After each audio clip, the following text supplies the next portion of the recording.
Richard येट्स की कालजयी रचना revolutionary road एक ऐसा उपन्यास है जो हमें जीवन की वास्तविकता और हमारे सपनों के बीच की खाई को उजागर करता है।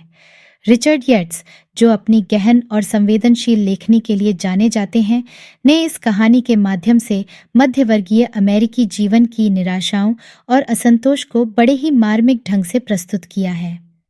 क्या आप कभी अपने जीवन के उन पलों के बारे में सोचते हैं जब आपके सपने और वास्तविकता के बीच का फासला आपको निराशा की गहराई में धकेल देता है? क्या आपने कभी महसूस किया है कि आपकी महत्वाकांक्षाएं और समाज की अपेक्षाएं एक दूसरे से टकरा रही हैं? रेवोल्यूशनरी रोड ऐसे ही सवालों के जवाब तलाशने की कहानी है जो हमारे दिलों को झकझोर देती है और हमें सोचने पर मजबूर कर देती है कि क्या हम वास्तव में अपने जीवन से संतुष्ट हैं। तो चलिए शुरू करते हैं। वन फीलर परिवार का परिचय। फ्रैंक फीलर एक साधारण दिखने वाले लेकिन आत्मविश्वासी व्यक्ति थे जिन्होंने हमेशा खुद को विशिष्ट माना। उन्होंने कॉलेज में रहते हुए अपने जीवन के बड़े बड़े सपने देखे थे। अप्रैल, उनकी पत्नी, एक खूबसूरत और महत्वाकांक्षी महिला थी जिसने हमेशा सोचा था कि उनका जीवन कुछ खास होगा।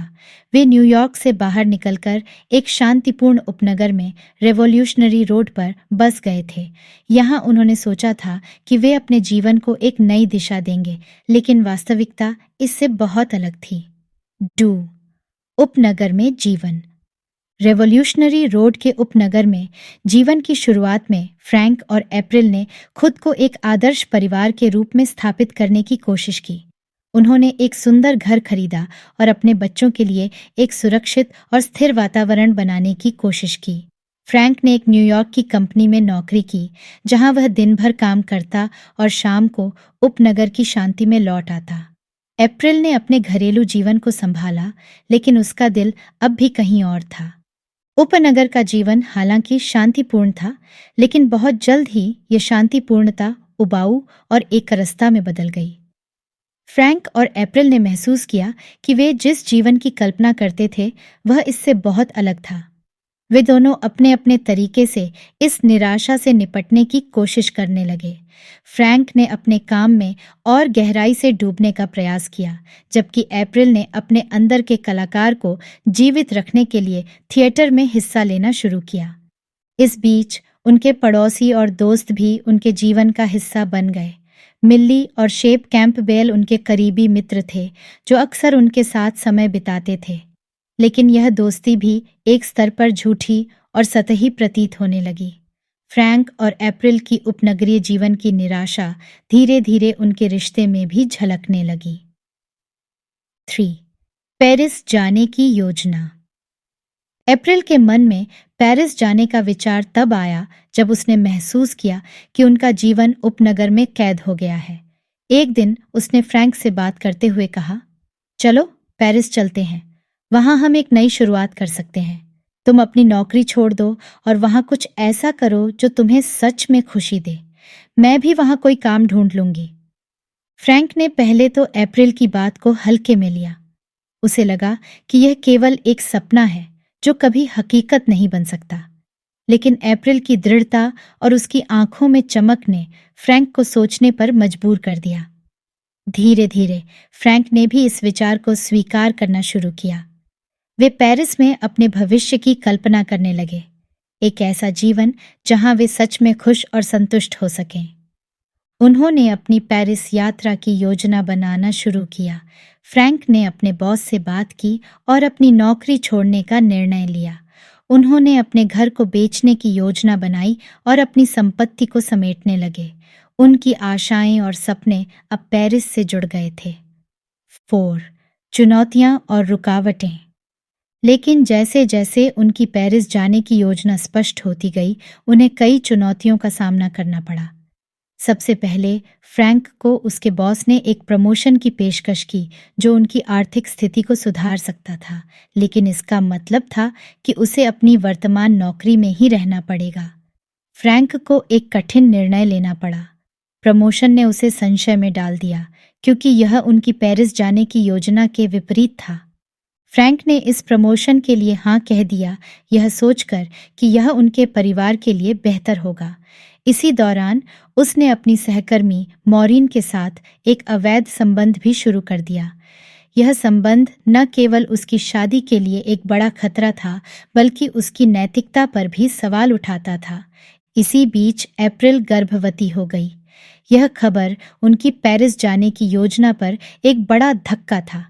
फ्रैंक ने इसे एक संकेत के रूप में लिया कि उन्हें पेरिस जाने का विचार छोड़ देना चाहिए, लेकिन अप्रैल ने हार नहीं मानी। उसने गर्भपात का निर्णय लिया ताकि वे अपने सपने को पूरा कर सकें, लेकिन फ्रैंक ने इसे अस्वीकार कर दिया, जिससे उनके बीच और भी अधिक तनाव पैदा हो गया। 5. विघटन। फ्रैंक और अप्रैल के बीच का तनाव अब असहनीय हो गया था। उनकी बातचीत अक्सर झगड़े में बदल जाती और दोनों एक दूसरे से दूर होते जा रहे थे। अप्रैल की पेरिस जाने की इच्छा अब भी कायम थी, लेकिन फ्रैंक ने इसे पूरी तरह से नकार दिया था।